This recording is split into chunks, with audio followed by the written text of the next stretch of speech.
which covers our investigations division. Today I have with me Bob Dennison from Minnesota Crime Stoppers and Jen Carter, the mother of Dayton. In the early morning of July 30th, 2019, Maple Grove police officers were called to an area of Lakeview Knolls Park, which you see behind me, near the 14300 block of 93rd Avenue, for an unconscious male. The investigation revealed that 26-year-old Dayton Carter Rossetti of Minneapolis died as a result of a gunshot wound. This case is being investigated as a homicide. During the initial investigation, 2 suspects were arrested on probable cause, but were later released as more evidence was sought. Evidence later showed there was another individual, possibly with the arrested parties, at the time of the homicide. Detectives have identified that individual and are seeking information as to the involvement of all 3 parties in the death of Dayton Carter Rossetti. The individuals involved have connections to Maple Grove, Zimmerman, Leech Lake, and Cass Lake areas of Minnesota. Dayton's family, in partnership with Crime Stoppers Minnesota, is offering a reward of up to $20,000 for information that leads to an arrest and charging of the suspects in this case. Anyone with information can contact Crime Stoppers of Minnesota. You will remain anonymous. Please visit Crime Stoppers of Minnesota website for more details. I'm going to turn it over to Bob Dennison from Minnesota Crime Stoppers, and then over to Jen Carter, and then after that we'll take a couple minutes for questions.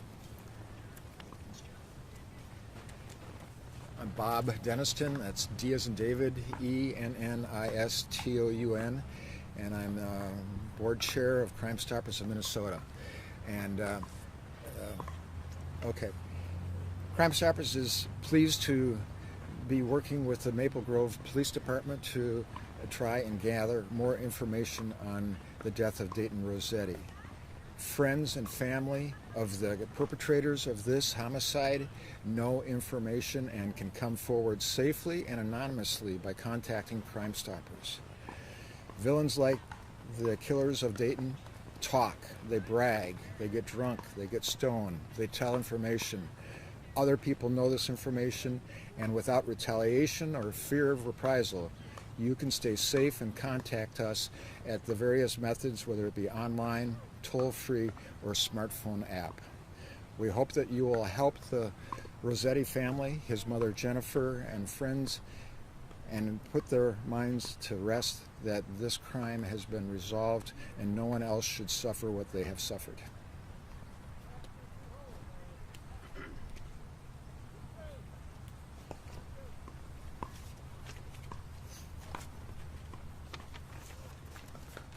Hi. I've come to offer the $20,000 reward for any information of who and why my son was senselessly murdered and taken. Dayton was my only son and my only child. He was such an outgoing guy. He actually grew up a mile from the park and went to elementary school at Osseo Elementary. We moved to Montana when he was around 10, and then after graduation, he worked in construction and oil fields and ended up moving back to Dayton, Minnesota the last 2 years. He was so outgoing, so energetic, made friends with everybody, always made people laugh. He was just an awesome guy. We want information to who took his life and why they would do such a thing. I've always been close with my son, and we've always had a special bond, and a part of me died the day that he was taken. The first time you hold your baby, you always want the best for them, and you want them to succeed. And I can't fathom that another person that has their own children could even take my son's life. We just really want everybody to help come forward and stay anonymous through Crime Stoppers. The number again is 1-800-222-8477. We want justice for my son, justice for Dayton. Thank you. What did you miss about your son? Everything. He would call, text. He would always be my biggest cheerleader. I was his biggest cheerleader. He meant the world to me. How important is closure here for you and your family? Very important. Not having the answers of why somebody would do this just keeps you up at night. It's disturbing. It raises anxiety. Your whole mind is preoccupied with why. And for those people that have information but they're hesitant to come forward, what would you tell them? To be brave, not to be scared of the people whoever took his life are still out there, and they're going to do it again. So if they know information, their family or their loved ones could be next. Need answers. What would you say to the people who are responsible for taking your son's life? There's a lot of things that cross your mind. I can't believe that they would do something so horrific to another person. Is it hard to be here 2 years to the day in the same spot where it happened? It's very hard to be where he took his last breath. Every time I come back to Minnesota, I live out of state right now, but every time I come back, this is the first place I come. And it's really bad that I can't come home and see and hold him and give him a hug and talk with him. It breaks my heart every day that I can't talk to him.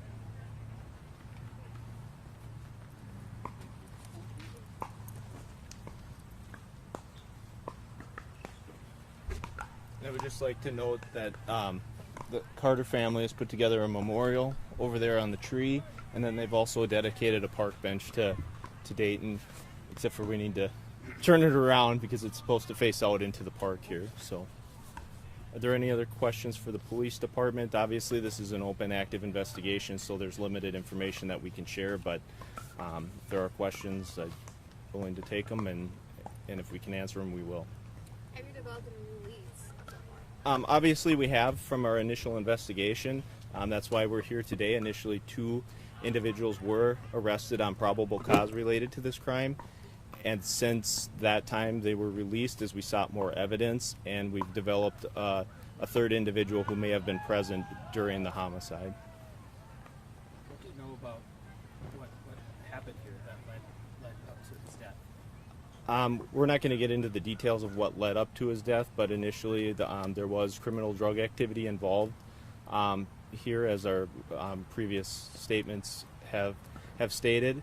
But we don't know everything that transpired here just because of the fact that we've identified the people here, but we don't have the information of exactly what transpired.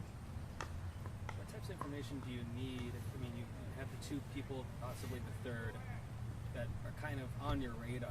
What do you need to kind of either make it stick with those individuals or to rule them out and find someone else? We need an understanding of what happened, what transpired, what were the sequence of events that occurred here at the park. We've done a thorough investigation leading up to that, but there's obviously 4 individuals that were here at the park, we believe, and one of them lost their life, and we're trying to figure out what happened. So somebody who may have overheard something, saw something with those individuals, we want them to come forward anonymously through Crime Stoppers to provide us with that information to fill in the gaps that we have of what exactly happened here at the park. When it comes to these kinds of cases, how does time play like a role? Like, I mean, this has only been 2 years. Is that a time frame where there's a good success rate where people have heard something and it's still fresh in people's minds, where as time goes on it may be more difficult? Is this a case where there's a good chance that someone knows something? Oh yeah, there's a very good chance that somebody out there knows something, heard something, saw something around that July 30th, 2019 date. And over time, people change, relationships change. There's a lot of change that occurs amongst the people who were involved. So we're hoping that somebody who may have initially heard something or saw something or may not have known exactly what was going on, that putting this information out there, that we can fill in those gaps of the timeline and of exactly what happened here in the park. It happened near this church here, are there any surveillance cameras that pick up anything? I'm not going to comment on what surveillance we do or do not have related to the investigation. I got something different. There's two things I want to add from the Crime Stoppers perspective. One is probably not something you want to put on the air, but this is about bringing forward the information. So I hope when you report this story, you don't simply say contact Crime Stoppers.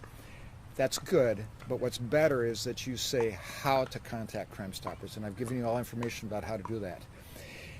That is the fuel in the engine that drives the information that the investigators need. And the other thing is, which you can't put on the air, is Crime Stoppers is reaching out and serving all of Minnesota. So these suspects may or may not be in the metro area. They may or may not be in northern Minnesota. They may or may not be in southern Minnesota. But from wherever you have information in Minnesota, you can contact Crime Stoppers, whether it be in Zirkle, Minnesota, or Zimmerman, Minnesota. You can come forward and stay anonymous. That's all.